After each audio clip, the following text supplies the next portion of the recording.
Hello दोस्तों, welcome back to my channel. मैंने आज नर्वस कंट्रोल एंड कोऑर्डिनेशन वाला चैप्टर लिया है। उसमें भी एक particular topic generation and conduction of nerve impulse.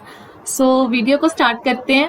Video अगर पसंद आए, अगर समझ में आए टॉपिक, तो आप लाइक, शेयर और सब्सक्राइब जरूर करना, मैं आपकी थैंकफुल होंगी। आगे बढ़ते हैं। Generation and conduction of nerve impulse.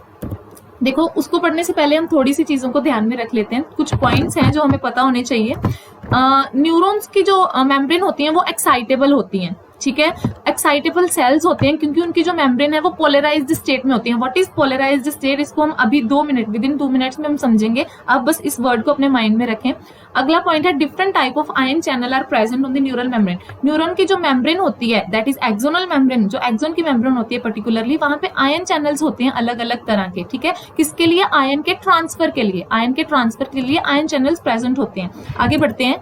Eight resting stage, जो रेस्टिंग स्टेज होती है वहां पे क्या होता है? When neuron is not conducting. पहली बात तो रेस्टिंग स्टेज बोलते किसको है? जब न्यूरॉन में कोई भी कंडक्शन नहीं हो रहा, कोई भी इंपल्स कैरी नहीं हो रही, दैट इज रेस्टिंग स्टेज।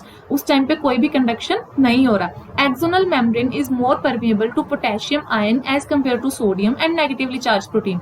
जो एक्सोन की मेम्ब्रेन है वो पोटेशियम आयन के लिए ज्यादा परमिएबल होती है, ज्यादा परमिएबल होती है as compare to sodium and negatively charge protein. यानी कि जो नेगेटिवली चार्ज प्रोटीन एक्सोन के अंदर प्रेजेंट होती है, उन्हें बाहर जाने नहीं दिया जाता, ठीक है। और permeability, what is the meaning of permeability? Rate of influx and efflux.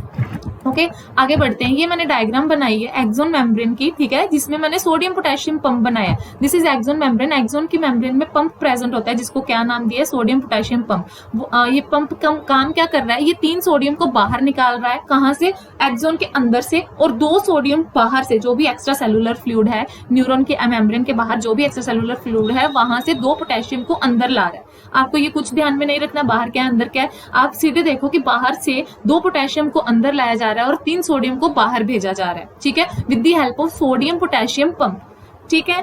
अब ये चीज बच्चों को प्रॉब्लम होती है इस बारे में, मतलब याद रखने में, कि सोडियम बाहर जा रहे हैं या अंदर आ रहे हैं, कितने सोडियम जा रहे हैं, कितने आ रहे हैं, या क्या, कौन आ रहा है, कौन जा रहा है। तो एक सिंपल सी छोटी सी ट्रिक होती है, मैंने भी इसी से लर्न किया था, काफी सारे बच्चे इसी से लर्न करते हैं। फेमस ट्रिक है Nokia 32। Nokia 32, Nokia N represent for sodium, O represent for outside, sodium बाहर जाता है, ठीक है। K represent for potassium, I represent for inside and A represent for axonal membrane, let's say, ठीक है। और 32 3 कम्स फर्स्ट देन 2, ठीक है। 3 इज बिगर देन 2, 3 पहले आएगा फिर 2, 32 वर्ड लर्न रखना है। और सोडियम के नीचे 3 है, यानी कि 3 सोडियम बाहर जा रहे हैं और 2 सोडियम अंदर आ रहे हैं। आप इसको देख लेना, आई होप आपको समझ में आया होगी ये ट्रिक, नहीं तो आप लर्न कर लें। इनसाइड, अब ये देखो, यहाँ से ये जो मैंने आपको अभी पंप की कहानी सुनाई है ना, ये पहली बात तो ये एक्टिवली हो रहा है, यानी कि ये क्या कर रहा है? एटीपी का यूटिलाइज कर रहा है, एटीपी को यूटिलाइज कर रहा है। कौन? ये पंप। अब यहाँ से क्वेश्चन अराइज होता है, सिंपल सा क्वेश्चन है, एनसीईआरटी की भी लाइन है, काफी सारे बच्चे कंफ्यूज भी रहते हैं। अब खुद सोचे, माइंड से सोचे, मैंने अभी पंप की कहानी सुना दी, आपको कुछ और चीजें माइंड में रखनी, सीधे पंप का सोचो, ठीक है। पंप क्या कर रहा है? 3 सोडियम को बाहर भेज रहा है ना, 3 सोडियम बाहर भेज रहा है और 2 पोटेशियम अंदर ला रहा है। ज्यादा पॉजिटिव चार्ज बाहर जा रहा है, सॉरी, पॉजिटिव चार्ज को तो अभी छोड़ो, पोटेशियम 2 अंदर आ रहे हैं, बाहर से अंदर जा रहे हैं। पोटेशियम बाहर तो नहीं जा रहे ना, पोटेशियम सिर्फ अंदर आ रहे हैं, यानी कि पोटेशियम अंदर ज्यादा होंगे या बाहर? बाहर से तो पोटेशियम अंदर आ गए, तो अंदर पोटेशियम की कंसेंट्रेशन ज्यादा हो गई, तो पोटेशियम एक्सोन के अंदर ज्यादा होते हैं as compare to outside. So outside कम, अंदर, बाहर कम, और इनसाइड ज्यादा। नेगेटिवली चार्ज प्रोटीन की बात करते हैं। नेगेटिवली चार्ज प्रोटीन को तो बाहर ही नहीं भेजने दिया जा रहा ना, परमिएबिलिटी ही नहीं है, तो नेगेटिव चार्ज प्रोटीन भी अंदर क्या हो गई? ज्यादा हो गई, ठीक है। अब सोडियम की बात करते हैं। सोडियम को अंदर से बाहर भेजा जा रहा है, सोडियम को अंदर से बाहर भेजा जा रहा है, तो क्या हुआ? सोडियम बाहर ज्यादा हो जाएंगे, अंदर कम हो जाएंगे। सोडियम की कंसेंट्रेशन बाहर ज्यादा हो जाएगी, आउटसाइड ज्यादा हो जाएगी और इनसाइड कम हो जाएगी, ठीक है। ये भी समझ में आ गया। अब ये सारी कहानी की वजह से एक्सोन की मेम्ब्रेन पे क्या फर्क पड़ा? एक्सोन की मेम्ब्रेन बाहर से पॉजिटिवली चार्ज हो गई। क्यों? क्योंकि ज्यादा पॉजिटिव चार्ज बाहर भेजा जा रहा है। ज्यादा पॉजिटिव बाहर भेजने की वजह से बाहर पॉजिटिव चार्ज हो गया और कम पॉजिटिव चार्ज अंदर लाया जा रहा है। This is unequal distribution of charges. यहाँ तो ना जितना पॉजिटिव भेजा जा रहा है उतना ही पॉजिटिव अंदर आए, नहीं, ऐसा नहीं है। तो ऐसा ना होने की वजह से एक पोटेंशियल डिफरेंस क्रिएट हो जाता है अनइक्वल डिस्ट्रीब्यूशन चार्ज की वजह से। अंदर वाली जो है वो नेगेटिवली चार्ज हो जाती है, क्योंकि अंदर कम पॉजिटिव चार्ज लाया जा रहा है। अंदर पॉजिटिव चार्ज की डेफिशिएंसी और बाहर एक्सेस ऑफ पॉजिटिव चार्ज है, जिसकी वजह से ये चार्जेस अराइज हुए हैं। और अंदर नेगेटिवली चार्ज प्रोटीन भी ज्यादा है, ये भी एक कारण है, ठीक है। आगे बढ़ते हैं। ये रही हमारी पोलराइज्ड स्टेट की कहानी। हम सारे वरीड थे कि पोलराइज्ड स्टेट क्या होता है, मैम ने पहले तो बताया नहीं, दीदी ने कुछ भी कह लो। Electrical potential difference across the plasma membrane at resting stage is resting potential and that state is known as polarised state. ये अभी जो मैंने स्टेट बताई है ना कि बाहर पॉजिटिव अंदर नेगेटिव, यही वाली स्टेट को क्या बोलते हैं, पोलराइज्ड स्टेट। और इस स्टेट पे जो पोटेंशियल डिफरेंस क्रिएट होता है that is known as resting potential. समझ में आया? Very good. आगे देखते हैं, if stimulus is present, if stimulus is present, अगर स्टिमुलस आ जाता है, देखो होता क्या है हमारे पास, ये सोडियम पोटेशियम पंप था, ये क्या था, सोडियम पोटेशियम पंप, ठीक है। और होता है दो और चीजें होती हैं, दो वोल्टेज गेटेड चैनल होते हैं, एक होता है सोडियम वोल्टेज गेटेड चैनल, एक होता है पोटेशियम वोल्टेज गेटेड चैनल। कि जब भी वोल्टेज पोटेंशियल डिफरेंस अराइज होता है और स्टिमुलस प्रेजेंट होता है, ये तभी काम करते हैं, ठीक है। अब जैसे ही स्टिमुलस मिलता है, जैसे ही स्टिमुलस मिलता है, होता क्या है, देखो याद, सोडियम जो है वो तेजी से अंदर आने लगता है, बाहर से एक्स्ट्रासेल्युलर फ्लूइड से सोडियम तेजी से अंदर आने लगता है, रैपिडली सोडियम अंदर आने लगता है। अब खुद सोचो, बाहर से ज्यादा पॉजिटिव चार्ज अंदर आ रहा है, फिर से अंदर एक्सेस ऑफ पॉजिटिव चार्ज हो गया और बाहर क्या हुआ, पॉजिटिव चार्ज की कमी हुई, जिसकी वजह से बाहर नेगेटिव चार्ज आ गया और अंदर पॉजिटिव चार्ज आ गया। पोलैरिटीज रिवर्स हो गई, पहले अंदर नेगेटिव था अब अंदर पॉजिटिव है। ये पोलैरिटीज जो है ये रिवर्स हो गई, चेंज हो गई। इस स्टेज को बोलते हैं डीपोलराइज्ड स्टेज। इसको क्या बोलते हैं, डीपोलराइज्ड स्टेट। और इस टाइम पे जो पोटेंशियल डिफरेंस क्रिएट होता है उसको बोलते हैं एक्शन पोटेंशियल और नर्व इंपल्स। समझ में आया?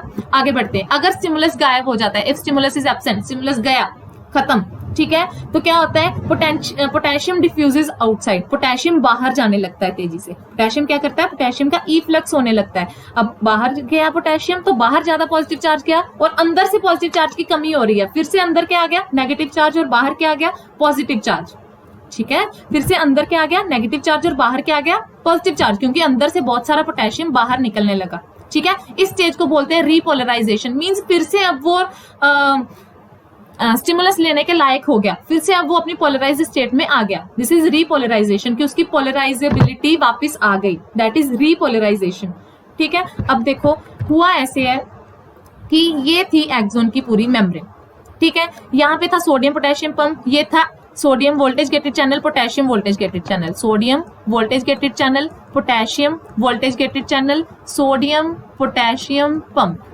ठीक है। कंफ्यूज बिल्कुल नहीं होना है, इसको तो हमने नोकिया से याद कर लिया, इसको तो नोकिया से याद कर लिया कि 3 सोडियम बाहर जाएंगे और 2 पोटेशियम अंदर आएंगे, याद कर लिया, क्लियर।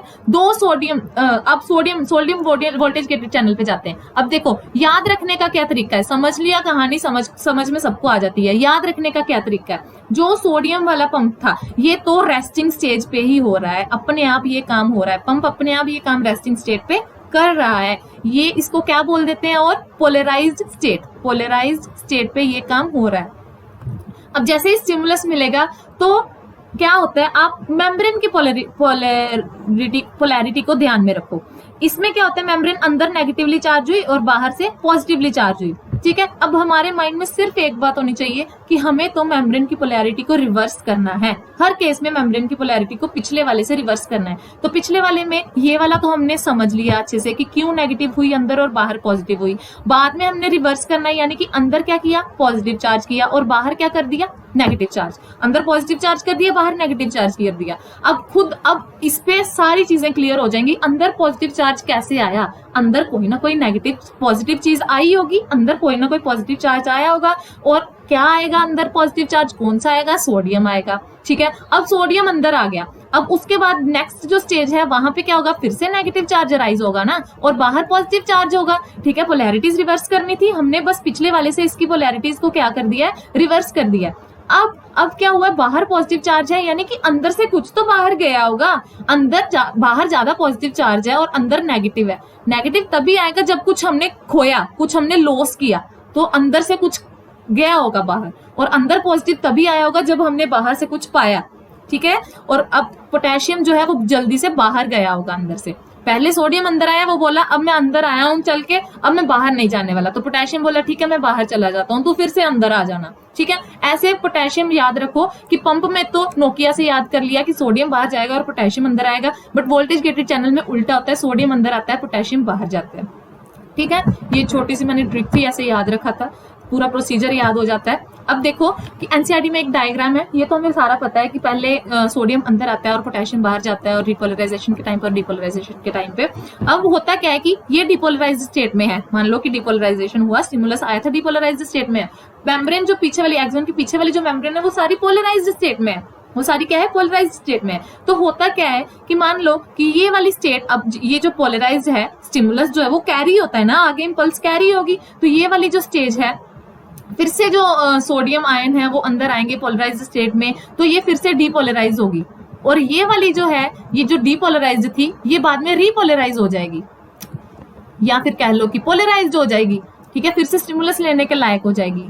और ये वाली जो पोलराइज आगे वाली थी, ये फिर से डीपोलराइज होगी, और ये वाली जो डीपोलराइज हुई थी, ये पोलराइज हो जाएगी, ठीक है। तो हुआ क्या कि जो एक्सोन के पीछे वाला पोलराइज्ड पार्ट था वो धीरे धीरे आगे आता जा रहा है, डीपोलराइज होता जा रहा है, डीपोलराइज होता जा रहा है और बढ़ता जा रहा है, डीपोलराइज होता जा रहा है और बढ़ता जा रहा है, ठीक है। It just look like the current moving from positive terminal to negative terminal. अगर यहाँ पे पॉजिटिव चार्ज है तो ये नेगेटिव टर्मिनल, देखो अगर ये डिपोलराइज हो जाएगी तो यहाँ पे नेगेटिव आ जाएगा, नेगेटिव आ जाएगा, और यहाँ पे पॉजिटिव आ जाएगा। तो ऐसे लगा कि ये वाला पार्ट पूरा शिफ्ट होके यहाँ पे आ गया, ठीक है, और ये वाला पार्ट पूरा शिफ्ट होके यहाँ पे चला गया, क्योंकि ये अब डिपोलराइज स्टेट में आएगी।